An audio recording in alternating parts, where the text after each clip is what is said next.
What are you hearing from Oklahomans as you're holding town hall meetings during the summer recess? Well, town hall meetings is an opportunity for all my constituents in the 32 counties of the 3rd Congressional District to come and discuss the issues that are important. We're talking about the nuclear deal in Iran. We're talking about the presidential campaign. We're talking about implementing the 2014 Farm Bill. There's discussions about military spending, discussions about reauthorizing the highway bill. Basically, the topics are just as varied as the good citizens are who come to the town meetings. But that's why I do town meetings, so I can listen to what my folks have to say, my neighbors have to say, and to take that message back to the nation's capital in Washington, D.C. Okay, do you feel like town hall meetings are the best way to get information from your constituents? It's one of the best ways because it gives me an opportunity to look people in the eye when they're looking me in the eye and to have that direct give and take in discussion. Now, there are a lot of ways to communicate with me, but if you have never been to one of my town meetings, you should come sometime. And they're open to everyone. Any town meeting that's going on any time in the district that works with your schedule, come. But yes, they're a good way for the constituents and I, my neighbors, to look each other in the eye and talk about what's important. And I learn things in these town meetings because people bring their real world experiences, the effect of things happening to them every day, and they bring that to my attention, and that's important. All right.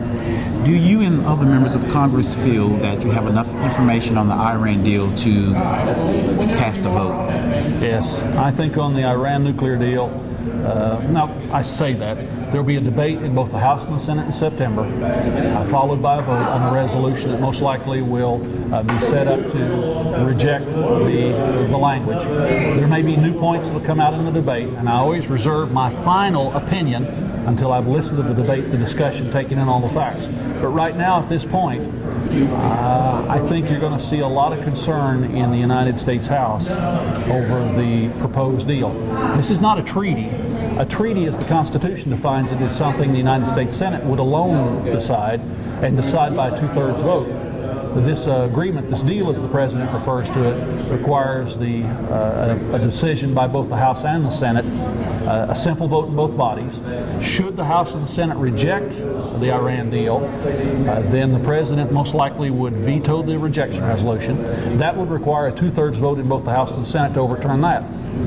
If the trends that I see are going now, and if the debate evolves the way I think it will, most likely the House will not only reject the arrangement, but I could see the House by 2/3 rejecting the President's veto of our rejection.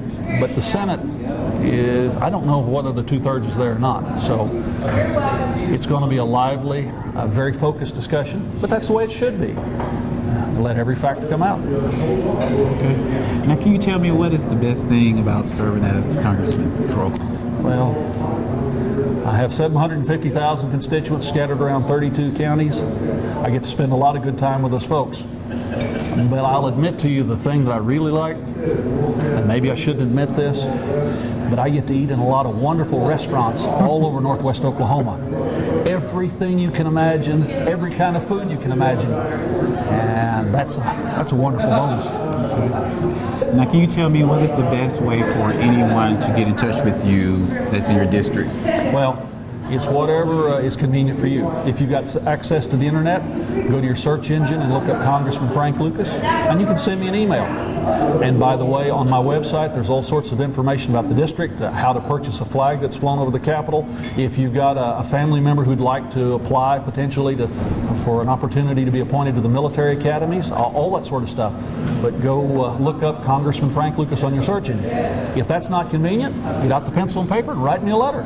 Or pick up the phone and give us a call. Or come to a town meeting and look me in the eye. But as I try to remind people, if you don't ask your questions, we can't answer them.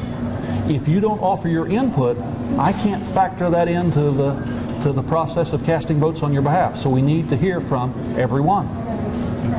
Well, thank you for your time, Congressman. Thank you, sir. Absolutely.